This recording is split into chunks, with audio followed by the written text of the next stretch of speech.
Welcome to the Glow Up Guide Collective, the podcast for millennial women ready to step into their power, break through self-doubt, and become the best version of themselves. I'm Morgan Bruner, your personal growth bestie and self-improvement coach, here to help you shift your mindset, boost your confidence, and create a life that truly lights you up.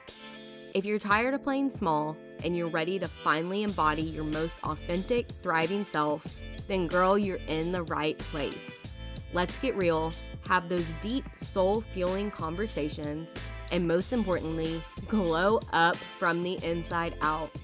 Grab your favorite drink, get cozy, and let's dive in, my girl.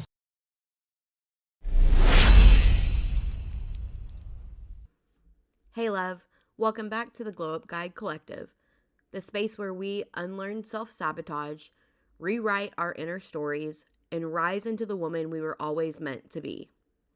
Today's episode is one of the most important ones that I've shared because it's about something many of us have done for years without even realizing it. Emotionally abandoning ourselves.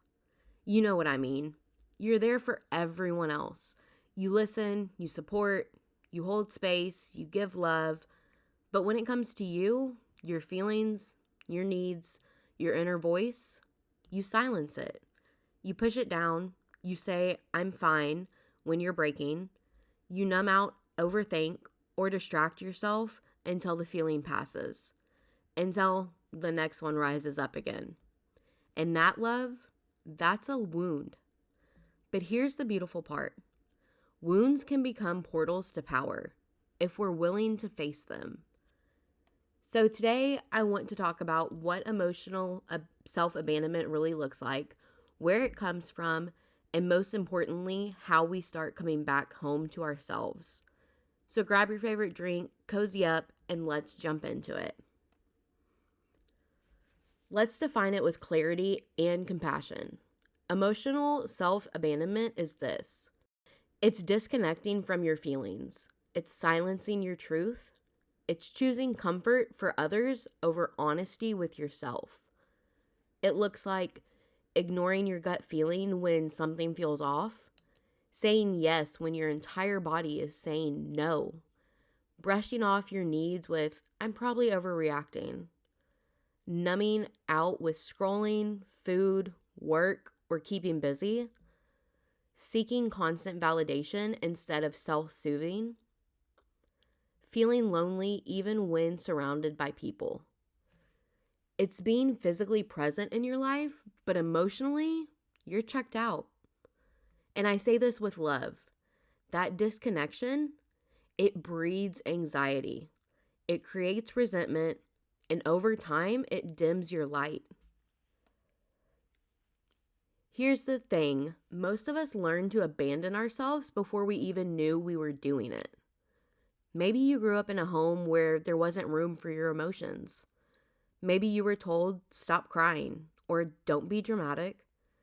Maybe you were praised for being the easy one, the strong one, the girl who never needed too much. And so you learned that your feelings were inconvenient, that your needs were a burden, that if you wanted to be loved, you had to self-edit. I know I did. For years, I played the low-maintenance girl.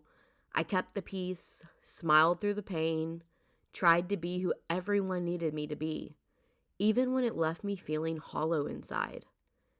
But healing started the moment I stopped betraying myself to belong. So how do we break this pattern? How do we start choosing ourselves again?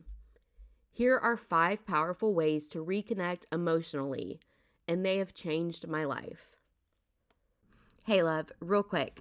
If you've been craving real connection, growth, and a space where becoming your best self is the norm, you have to join us inside the Glow Up Guide Collective community. This is your safe space to heal, grow, and glow, surrounded by other women who get it.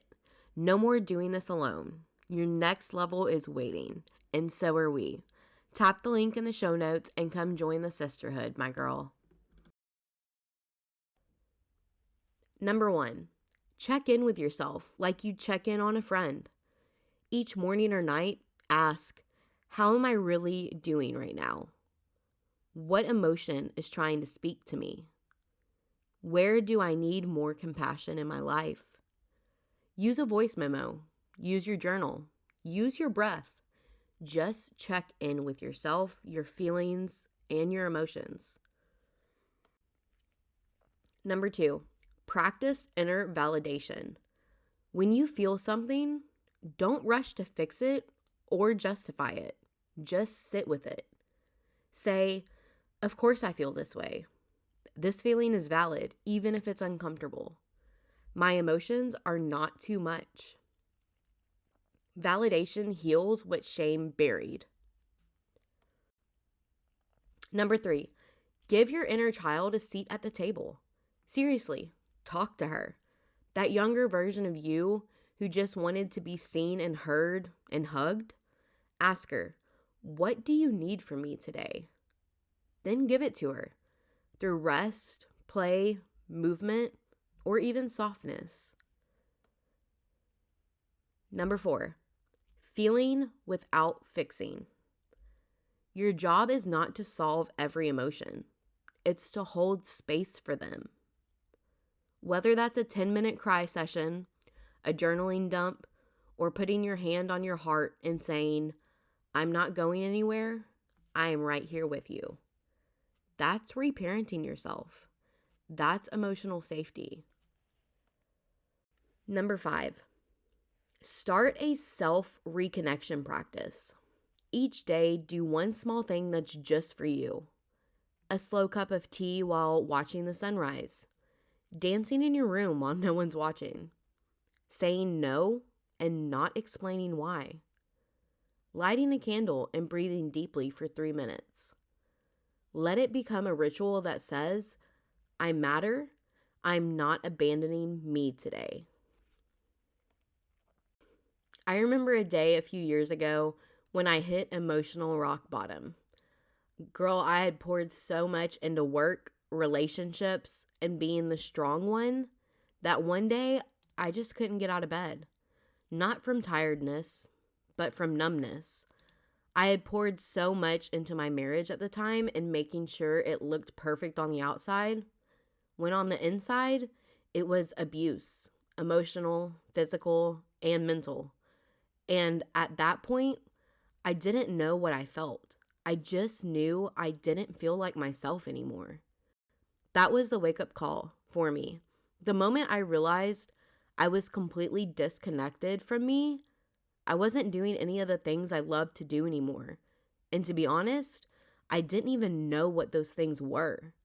I had no clue what I even enjoyed doing or what I loved. I was completely lost and out of touch with myself. I knew to start crawling out of this hole, I had to start somewhere. So, like always, I started small. Journaling my feelings without judgment. Saying, I'm not okay today, out loud. Choosing rest instead of proving. I had to start with a lot of prompted journals to start to find out who I was again. And then I realized I was having to learn a whole new version of me because that old version of me, she was gone. But by taking back my voice and starting to speak up for myself again while learning new things about myself every single day, I learned how bad I had self-abandoned myself before and promised myself no matter what, I wouldn't do it again. No matter what, I wouldn't leave myself behind ever. It wasn't a glow up overnight, but it was a homecoming, little piece by piece. You are not weak for feeling deeply. You are not broken for struggling to connect.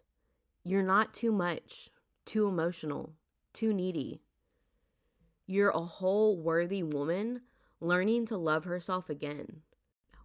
And from this moment on, I want you to promise something. No more ghosting your own heart. No more hiding your pain to make others comfortable. No more putting yourself last. Because the woman you're becoming, she doesn't run from herself. She stays. She softens. She rises. And she glows. Because she's finally home.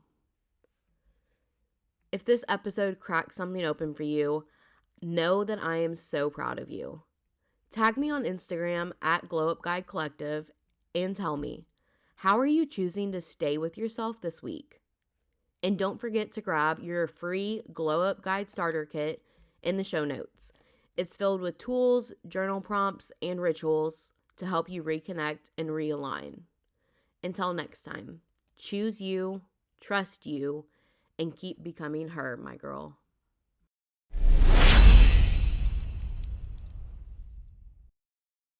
I loved this conversation, and I hope it left you feeling inspired, empowered, and ready to take action. Remember, your glow up is already happening. One step, one mindset shift, one bold move at a time. If this episode spoke to you, let's keep the conversation going. Screenshot this episode, tag me on at the Glow Up Guide Collective, and tell me your biggest takeaway. I would love to hear from you. And if you haven't already, make sure to hit that follow button so you never miss an episode. Until next time, keep growing, keep glowing, and keep becoming the best version of you, my girl.